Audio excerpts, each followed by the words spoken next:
Boa noite, pessoal. Obrigado pelo convite e pela presença de vocês.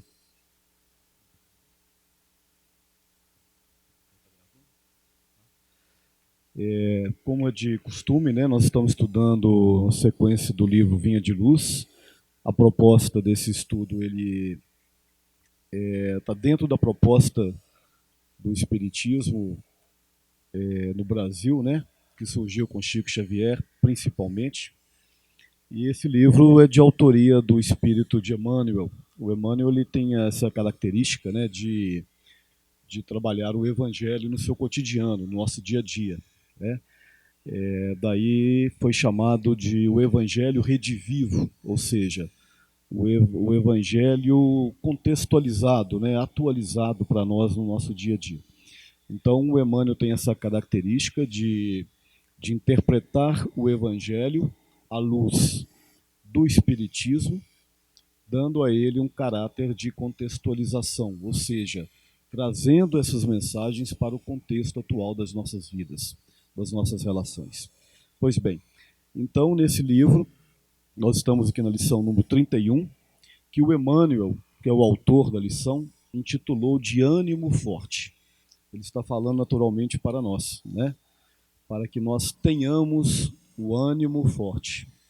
E como é de costume, ele pega uma assertiva, uma passagem evangélica, que deve ter os seus critérios, não sei quais são, mas hoje em particular ele vai em Paulo a Timóteo.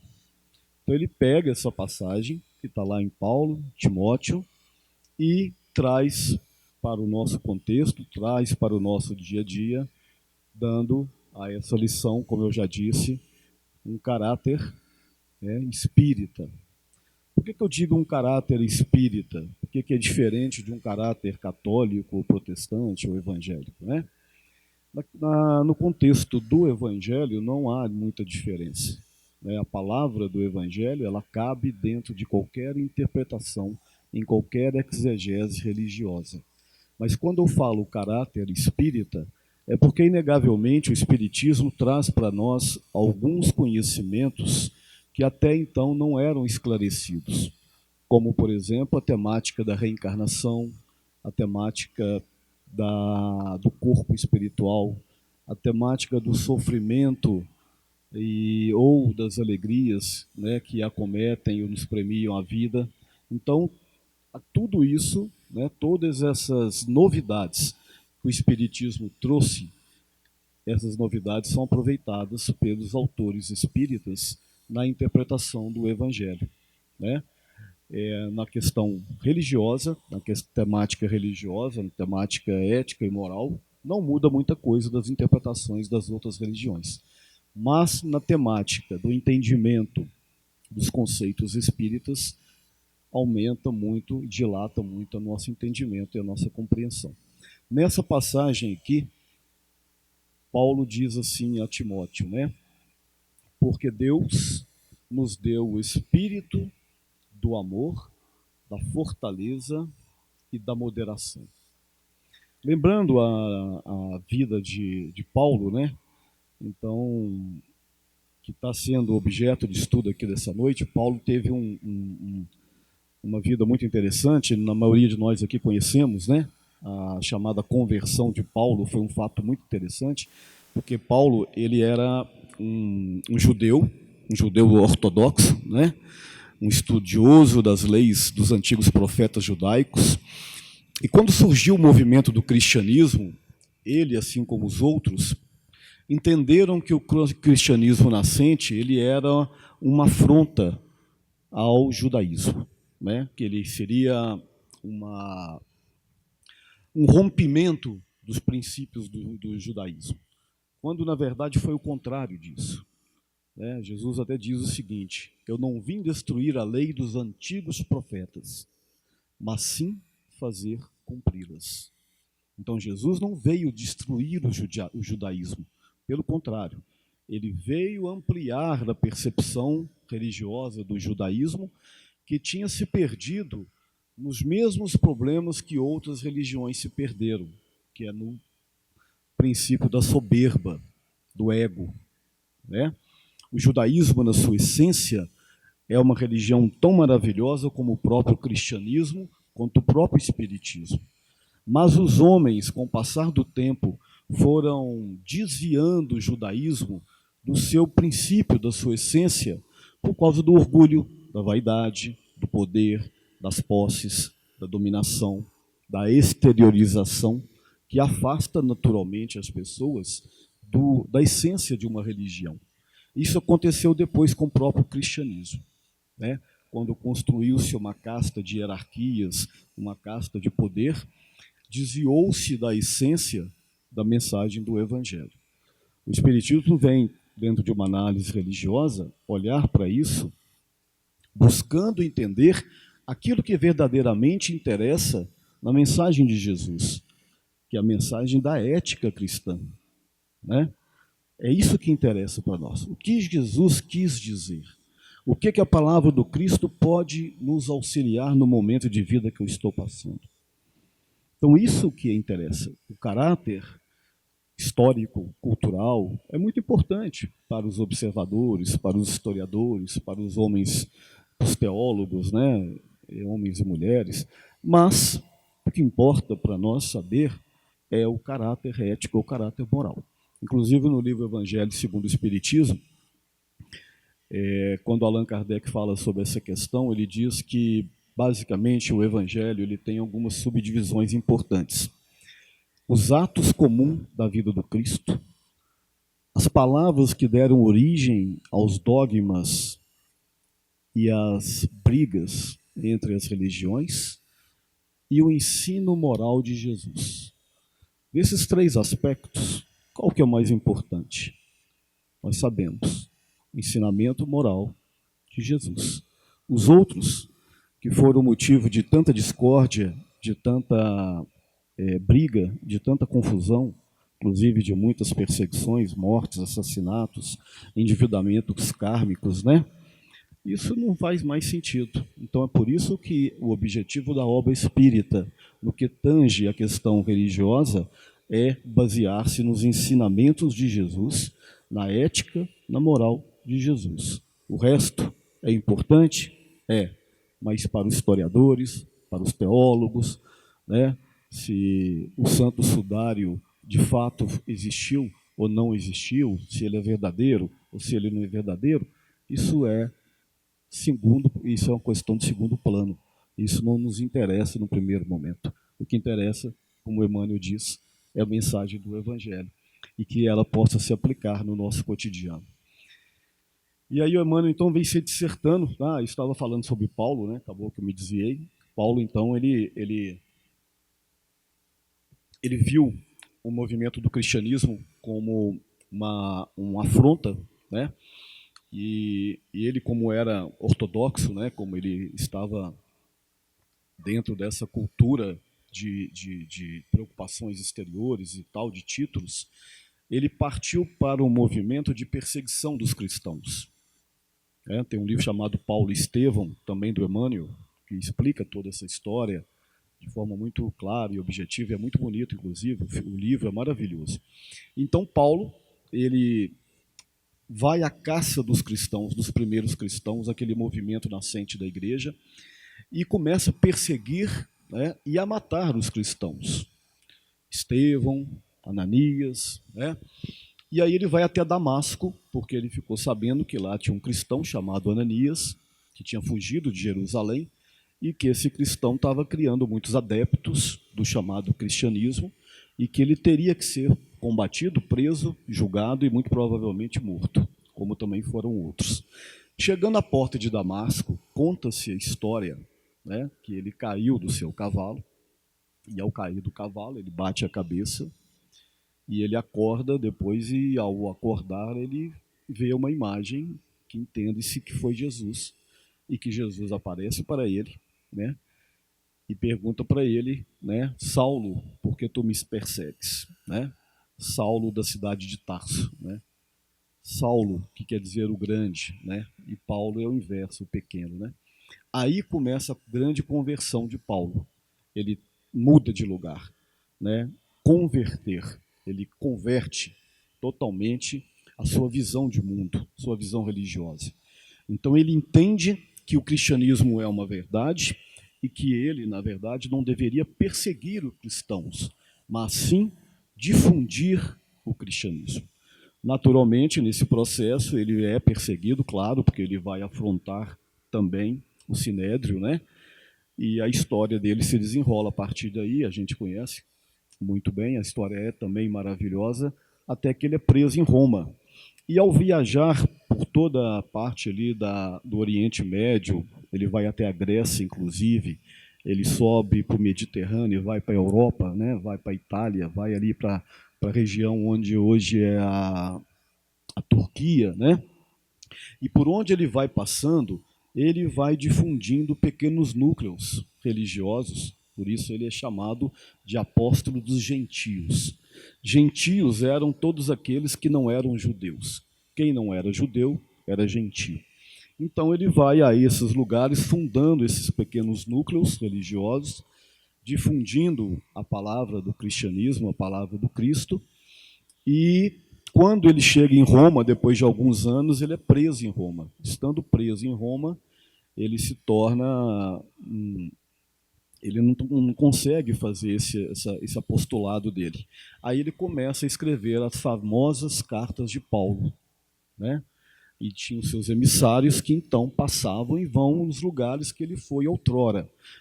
Paulo aos Coríntios, Paulo aos Tessalonicenses, Paulo aos Romanos, Paulo aos Gregos, né? E assim ele vai mandando essas cartas. E essas cartas, elas hoje constituem o bojo do ensinamento cristão, porque elas são tão ricas, né? Paulo teve uma capacidade de entender o Evangelho com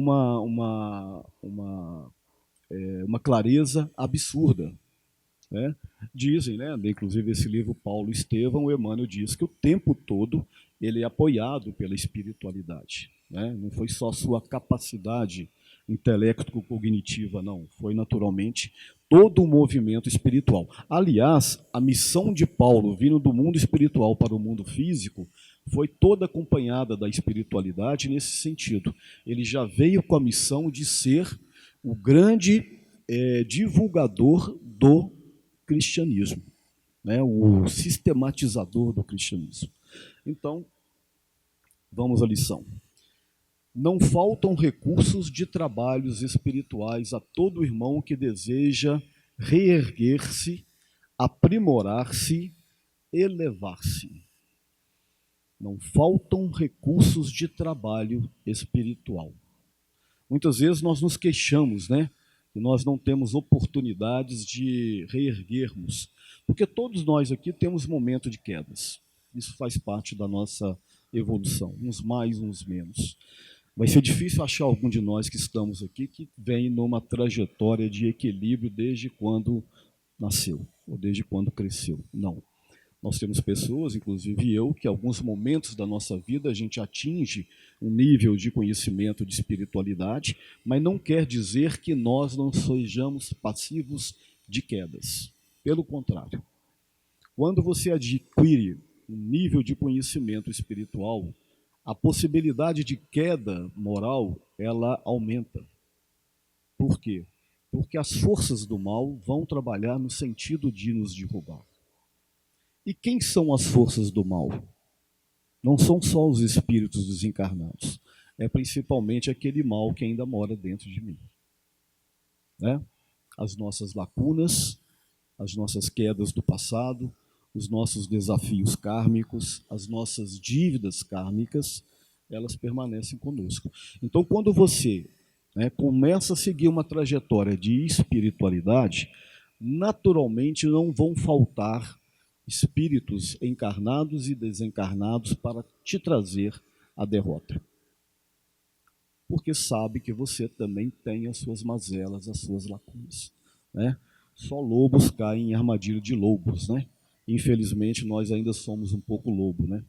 Tem até uma história que conta que um chefe Sioux, né, dizia que nós temos dois grandes ursos se degladiando dentro de nós, um muito mau e um muito bom.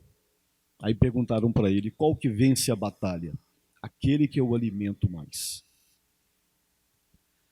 Então, não faltam recursos de trabalho espiritual, porque muitas vezes eu fico me perguntando o que é que eu posso fazer efetivamente de bem para a minha vida e para a vida das pessoas que estão em torno de mim. Né? Ah, não tem o que fazer. Tem. Esses recursos não nos faltam.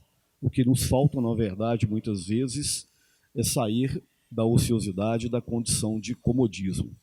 Lacunas e necessidades, problemas e obstáculos desafiam o espírito de serviço de companheiros de fé em toda a parte. Lacunas e necessidades, problemas e obstáculos desafiam o nosso espírito de serviço. A ignorância pede instrutores. O que os alunos precisam dos professores? Né? Levar a luz para a sua ignorância, para o seu conhecimento. A nossa ignorância moral também pede instrutores. É por isso que nós recebemos a visita de instrutores sempre de uma vez ou outra, né? Recebemos um Padre Libério, recebemos um Chico Xavier, recebemos uma Irmã Dulce, e assim a gente vem recebendo esses instrutores para nos tirarmos da escuridão, da ignorância.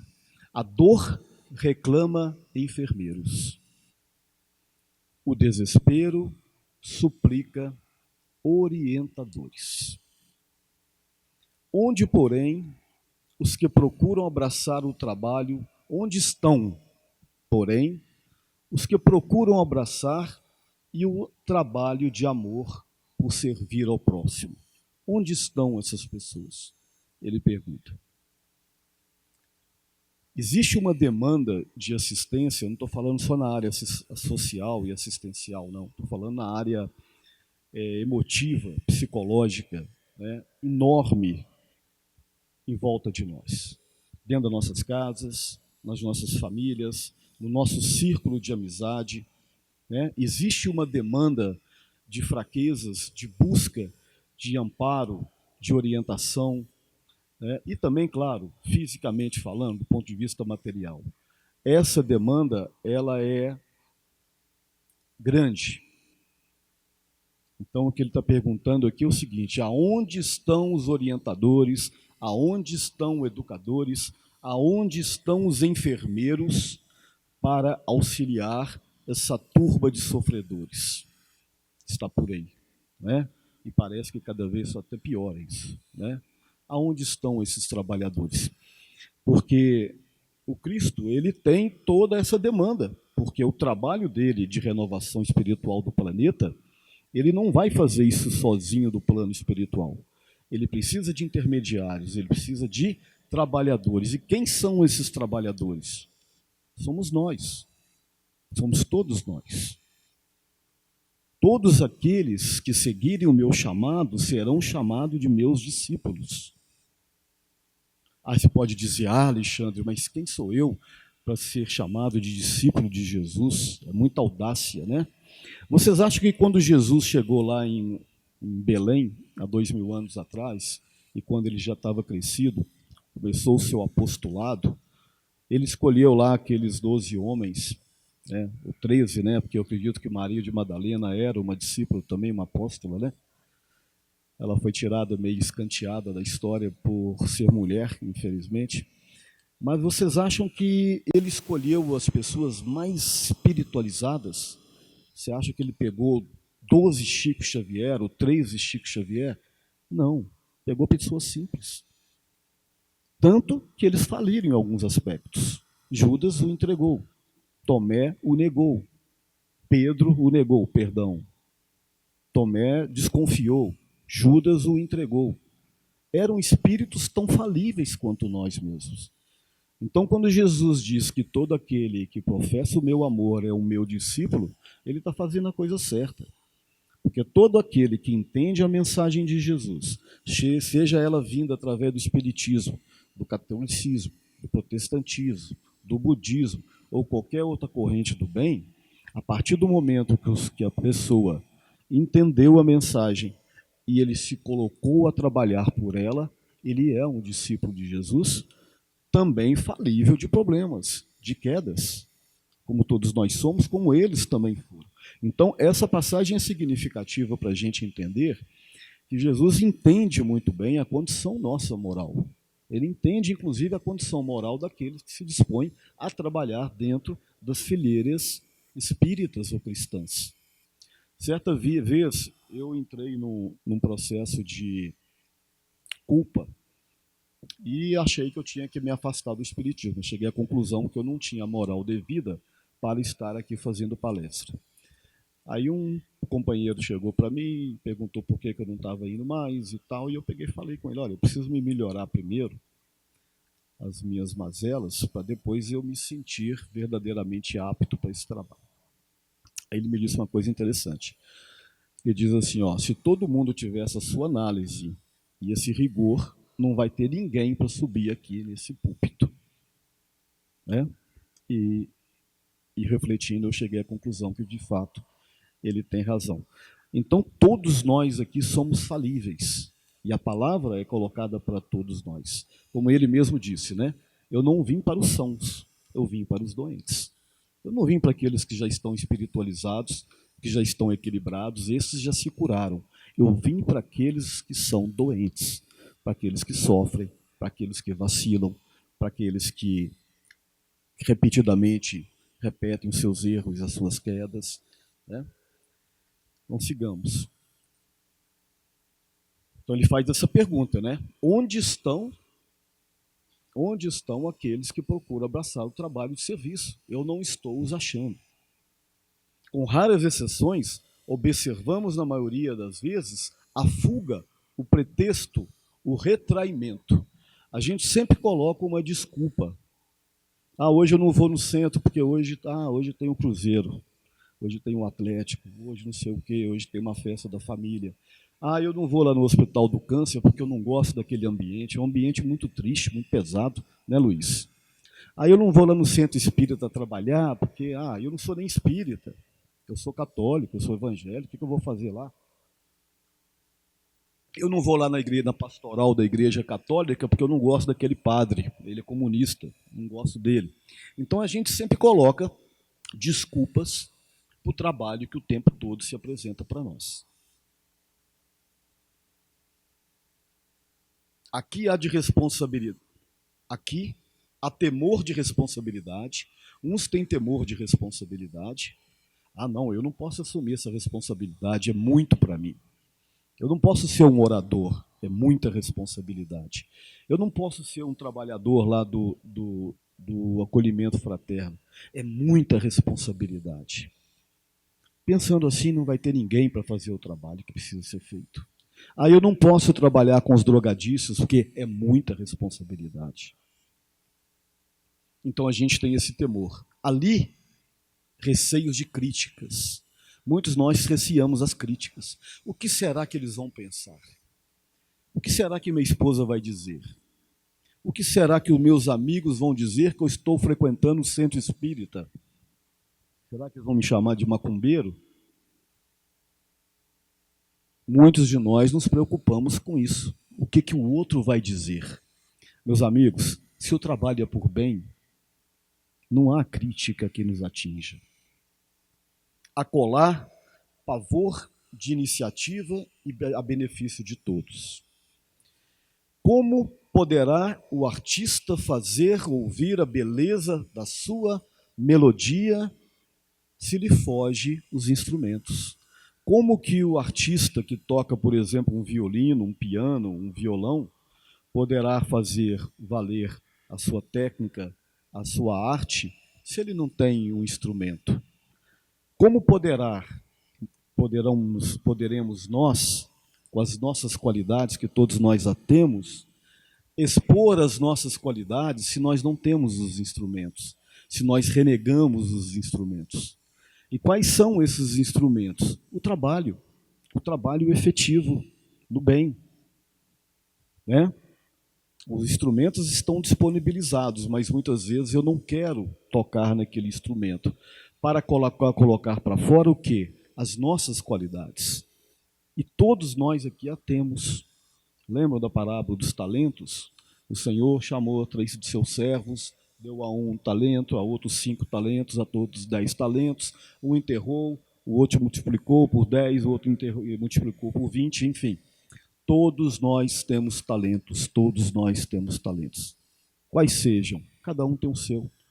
Talento para conversar, talento para ouvir, talento para orar, talento para ajudar, talento para servir, para trabalhar, para ajudar um irmão doente, uma mãe que está acamada, um filho autista, alunos desequilibrados,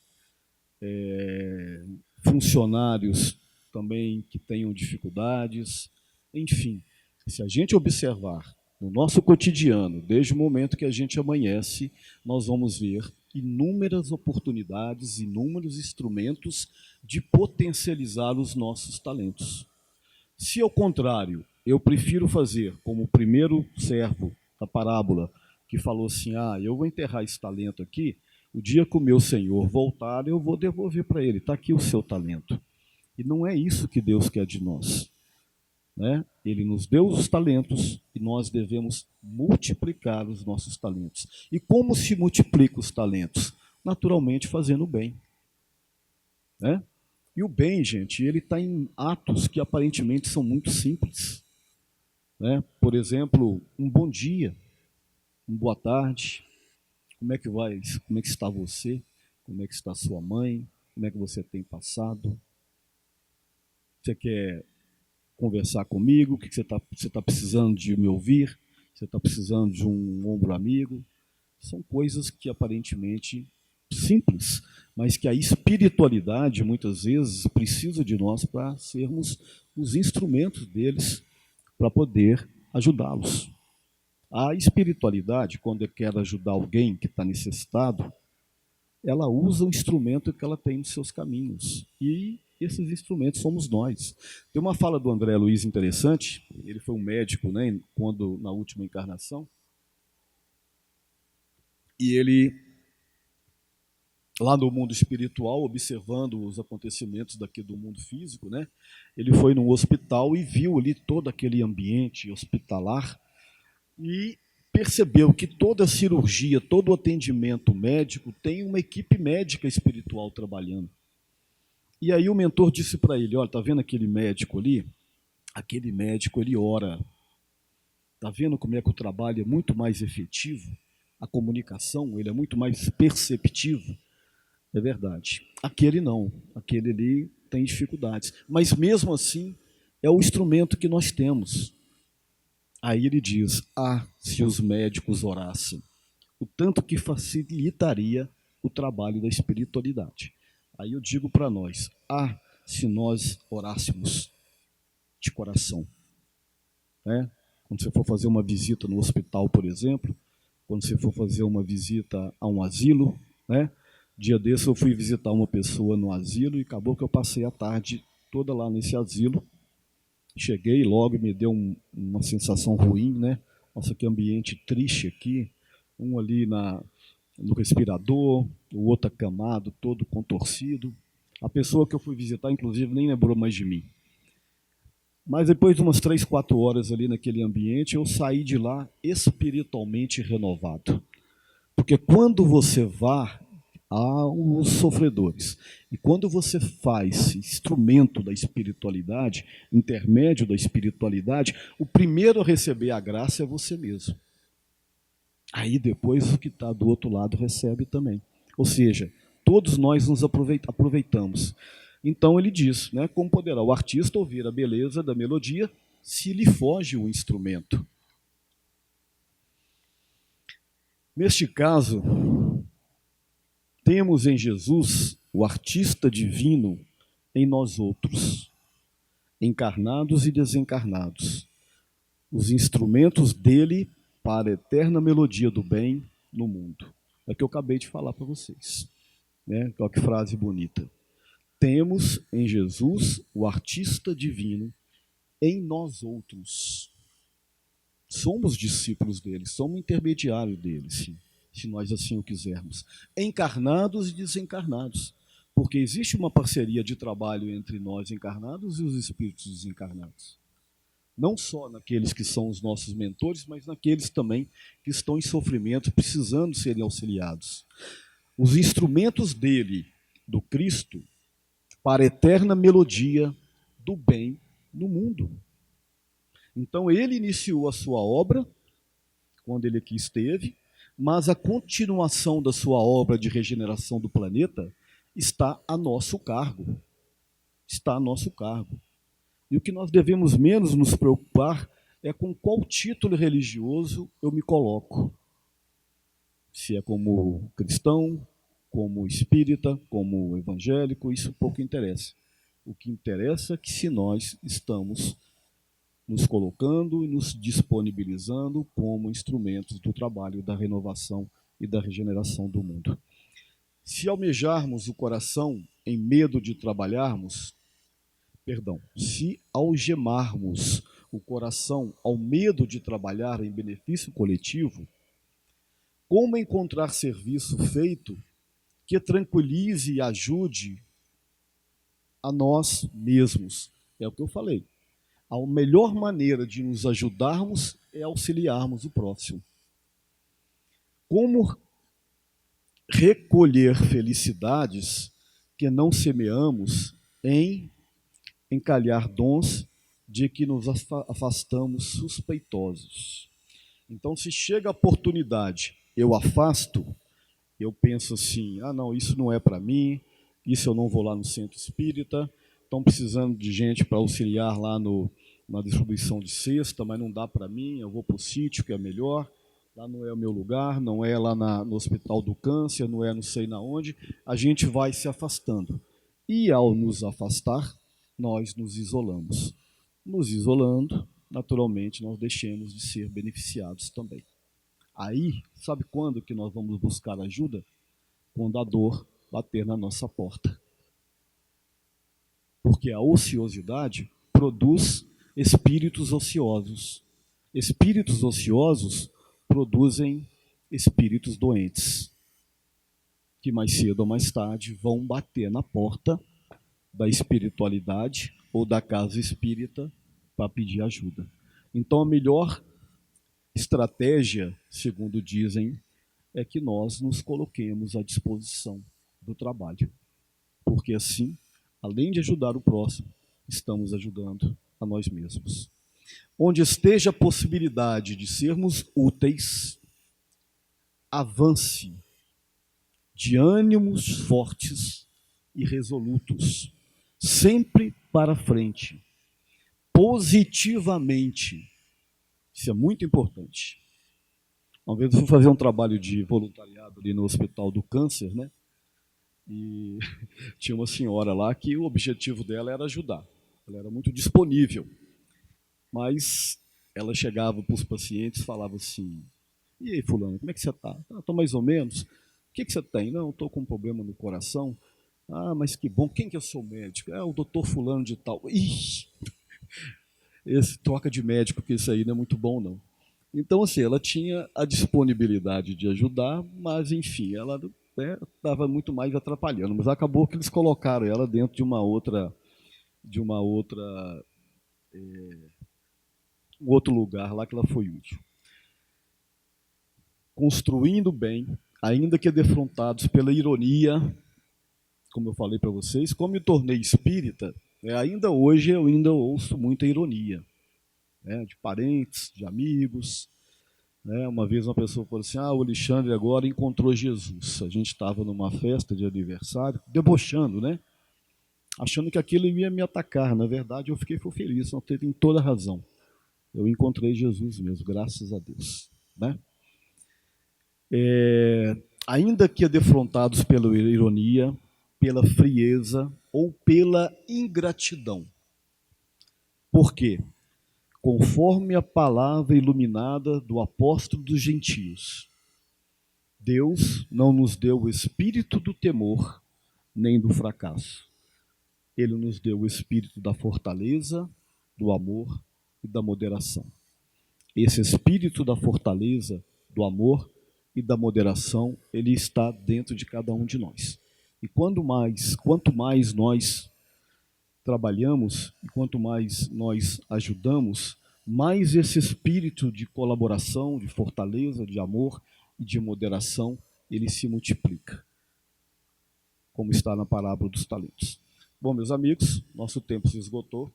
Essa é a mensagem que o Emmanuel, né, nos traz essa noite. Espero que nós possamos, então, renovar os nossos ânimos e nos fortalecer nas nossas vidas e, principalmente, nos nossos desafios, nas nossas quedas, que é neste momento onde são provada a verdadeira fé. Boa noite.